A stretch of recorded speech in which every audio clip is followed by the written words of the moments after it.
वाद्योपचारानं पूजा झाली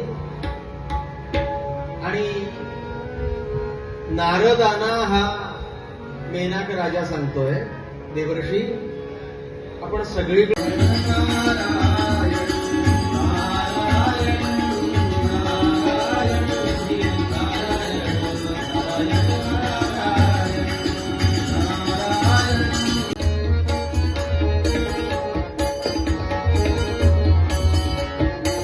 रात्र निद्रा परिमित घ्यावी, रात्र निद्रा परिमित घ्यावी, भोजनातही विधी असावी, शब्द वल्गना मुळी न करावी, शब्द वल्गना मुळी न करावी, साधक जीवे जरी म्हणशील योगी व्हावे, नियम पाळावे जरी म्हणशील योगी व्हावे.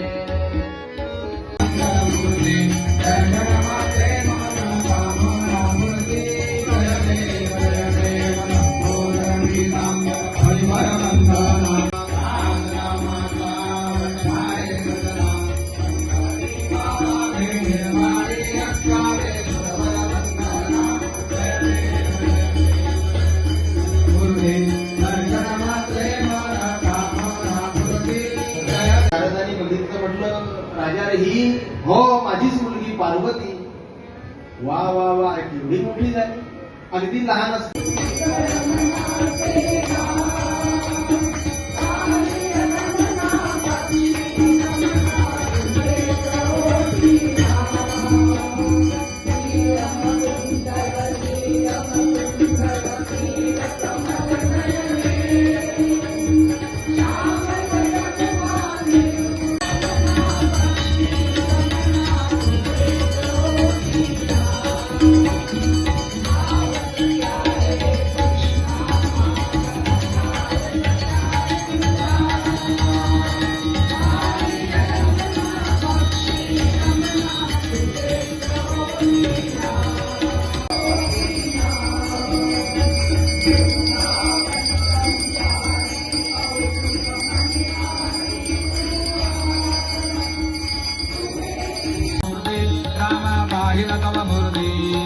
सुवर्ण सिंहासने वैसले जानकी पादी वैसले आय.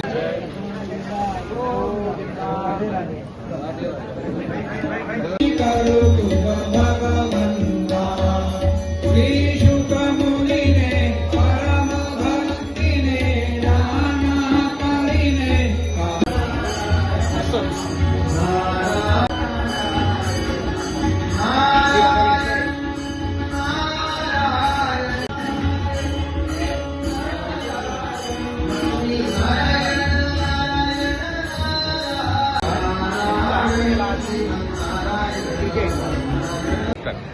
कृष्णाय वासुदेवाय हरे परमात्मने प्रणतक्लेशनाशाय गोविंदाय नमो नमः.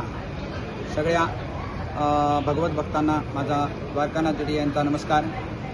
आज आम्ही इथे वास्कोमध्ये दिनांक 9 मार्च 2026 ह्या दिवसापासून त्या भगवंताने आम्हाला शक्तिबुद्धी प्रेरणा दिली आणि आम्ही वास्कोचे संपूर्ण ब्राह्मण आणि हिंदू समाज या सगळ्यांना एकत्रित येण्यासाठी आज आम्ही इथे भागवत सप्ताह सुरू करायचं आमच्या मनात आलं आणि त्याप्रमाणे 9 तारखेपासून आमची भागवत सप्ताहाला सुरुवात झाली. विशेषत्वे करून काय आहे की वास्को या गावामध्ये संभाजीनगरमध्ये भागवत सप्ताह हा आतापर्यंत तसा झालेला नव्हता असं मला बऱ्याच जाणत्या माणसांनी सांगितलं. ज्या वेळेला आम्ही हे करायला पुढे आलो त्यावेळेला त्या लोकांनी आम्हाला असं सांगितलं की भागवत सप्ताह हा इथे बऱ्याच वर्षात झालेला नाही. त्या इथे काही डॉक्टर लोक आहेत, काही जाणते लोक आहेत, ते लहानपणी इथे येऊन भागवत सप्ताहात ऐकायचे, म्हणजे कोंड्यातनं वगैरे गुरुजी येऊन ऐकायचे असं त्यांनी सांगितलं. पण श्रीकृष्णाने मला व जे इथे पुजारी आहेत बायणामध्ये प्रसाद भटजी या आम्हा दोघांना ताकद दिली आणि आज आम्ही या सगळ्या वास्कोवासियांच्या सहकार्याने हा वास्को इथे प्रथम भागवत सप्ताहाचा ज्ञानयज्ञ सुरू झालेला आहे. 9 तारीख 9/3/2026 रोजी दररोज सकाळी संहिता वाचन होतं. भागवत संहिता वाचन सकाळी होतं, जवळजवळ 4.5 तासाचं ते वाचन असतं. त्यानंतर संध्याकाळी 4:30 ते 8:30 ह्या कालावधीत पुरुषोत्तम बुवा पोखरणकर कुडाळचे ह्यांना आम्ही विशेषत्वे करून ह्या भागवत प्रवचनासाठी बोलवलेले आहेत. त्यांच्या साथीला इथलेच अमेय पटवर्धन म्हणून आहेत, त्यानंतर धनंजय प्रभुदेसाई म्हणून त्यांच्याबरोबर येतात. असा हा कार्यक्रम आजपर्यंत, आज आमचा 9-10, आज 11 तारीख, आज 3 दिवस झाले. असाच अजून रविवारपर्यंत आमचा हा कार्यक्रम चालला आहे. रविवारी पूर्णाहुती आहे. तर सर्व वास्कोवासियांना मला आवाहन करायचे की ह्या कार्यक्रमाला येऊन आपण सर्वांनी या ज्ञानयज्ञामध्ये भाग घेऊन आपली भगवत भक्ती इथे समर्पण करावी. धन्यवाद. तुम्ही पळयतात गोंयकारपण, गोंयकारांचो गोंयकारा खातीर.